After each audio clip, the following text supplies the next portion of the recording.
ৰঞ্জন দৈমাৰী আৰু ছগৰাকী যিখিনি প্ৰাক্তন NDP সদস্য চুক্তিৰ পিছত শান্তি চুক্তি যেহেতু সম্পাদিত হল, ইয়াৰ পিছত তেওঁলোকক যেহেতু চুক্তিৰ আগতে কনভিক্ট কৰা হৈছিল বা যাৱজ্জীৱন কাৰাদণ্ড হিচাপে এটা ৰায়দান দিয়া হৈছিল, সেই ৰায়দানটো সুপ্ৰিম কোৰ্টত পুনৰ আৰ্জি বা আমি বেলৰ কাৰণে আমি আবেদন জনাইছিলোঁ। একেলগে আমি সকলোৱে মিলি ঘৰৰ পৰিয়াল, প্ৰাক্তন NDP, এপছু, চুক্তি স্বাক্ষৰকাৰী দল সংগঠন যোৱা 18 তাৰিখে মহামান্য উচ্চতম ন্যায়ালয়ে এই যে বেলৰ যে আবেদন আছিল সেইটো কনচিডাৰ কৰা নাই, তেওঁলোকে সেইটো পিছুৱাই দিছে। পুনৰ আকৌ 2025ত ইয়াৰ কাৰণে শুনানি গ্ৰহণ কৰিম বুলি তেওঁলোকে কৈছে। তো ইয়াৰ কাৰণে আমি আমাৰ দাবী, আমাৰ আহ্বান, আমি সদায় সেই কথাকে বাৰম্বাৰ কৰিছোঁ যে শান্তি চুক্তিৰ পিছত চুক্তিত যিসকলে স্বাক্ষৰ কৰিছিল, স্বাক্ষৰকাৰী আৰু চুক্তিৰ সংগ্ৰামী দল সংগঠনৰ নেতৃবৃন্দ কেন্দ্ৰীয় কাৰাগাৰ গুৱাহাটীত যে তেওঁলোকে আবদ্ধ হৈ আছে, তেওঁলোকক মুকলি আকাশত এৰিব লাগে। আইনী প্ৰক্ৰিয়া, জুডিচিয়েল মেটাৰ যি আছে এইটো সময় সাপেক্ষে ইয়াৰ এটা মানে সমাধানৰ সূত্ৰ চৰকাৰে ওলাব লাগে। আৰু কেন্দ্ৰীয় চৰকাৰ, ৰাজ্য চৰকাৰ, গৃহমন্ত্ৰী ডাঙৰীয়াকো আমি কৈছোঁ, অসমৰ মুখ্যমন্ত্ৰী ডাঙৰীয়াকো কৈছোঁ যে অতি শীঘ্ৰে NIA কোৰ্ট, CBI কোৰ্ট, কেন্দ্ৰীয় কাৰাগাৰত থকা ৰঞ্জন দৈমাৰী সহ আন 60-70 গৰাকী যিসকল আছে, আপোনালোকে সকলোকে মুকলি আকাশত এৰি দিব লাগে। যিহেতু আলফা শান্তি চুক্তি হ'ল, তেওঁলোকৰ কোনো কেডাৰ এতিয়া জেলত নাই।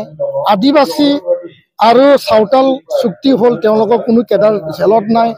আৰু লগতে ডিমাচা কাৰ্বি চুক্তি হ'ল, তেওঁলোকৰ কোনো কেডাৰ জেলত নাই। সেইকাৰণে শান্তি যিহেতু চুক্তি হ'ল, শান্তি এতিয়া বিৰাজমান। আৰু ইয়াৰ কাৰণে মই আহ্বান জনাইছোঁ কেন্দ্ৰীয় আৰু ৰাজ্য চৰকাৰক যে তেওঁলোকক মুকলি আকাশত এৰি দিব লাগে। তেওঁলোকে ৰাষ্ট্ৰ আৰু দেশৰ কাৰণে বা ৰাজ্যৰ কাৰণে কোনো তেনেকুৱা বেআইনী কাৰ্যকলাপ তেওঁলোকে আৰু নকৰে, কাৰণ চুক্তিত সকলোৱে আবদ্ধ হৈছে।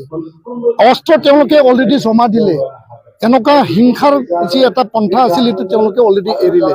তো ইয়াৰ কাৰণে সেইটো চাই পেলাই চৰকাৰে চুক্তিৰ আধাৰত তেওঁলোকক এৰি দিয়াটো চৰকাৰৰ এটা দৃঢ় পদক্ষেপ বুলি মই ক'ব বিচাৰোঁ। তেওঁলোকে ল'ব লাগে, সেই দৃঢ় পদক্ষেপ ল'ব লাগে।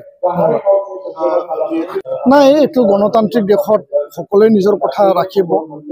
আমি যি এটা আন্দোলনৰ পৰিক্ৰমা দি আহিছে, যি জাতিৰ অস্তিত্বক লৈ পেলাই কাম কৰিছে, সেই অস্তিত্বটো জাতি নিৰ্মাণৰ কাৰণে আমি এতিয়া ব্যৱহাৰ কৰিব বিচাৰিছোঁ।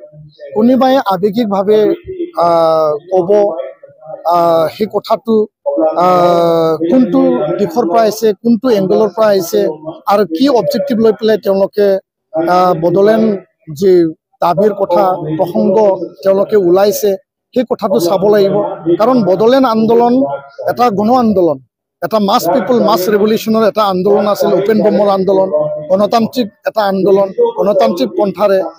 আৰু সেই আন্দোলনটো যি মৰ্যাদা, যি এটা খ্যাতি মানে অৰ্জন কৰিলে, সেইটো সৰু পৰ্যায়ত আন্দোলন কৰি পেলাই সেই পৰ্যায়ত কোনোবাই মানে নিজৰ দৃষ্টিভংগী, নিজৰ এটা মানে অবজেক্টিভ, নিজৰ এটা বিভিন্ন দিশ থাকিব পাৰে, সামাজিক দিশ থাকিব পাৰে, ৰাজনৈতিক দিশ থাকিব পাৰে, বিভিন্ন পন্থাৰ যোগেদি সেইটো হ'ব পাৰে।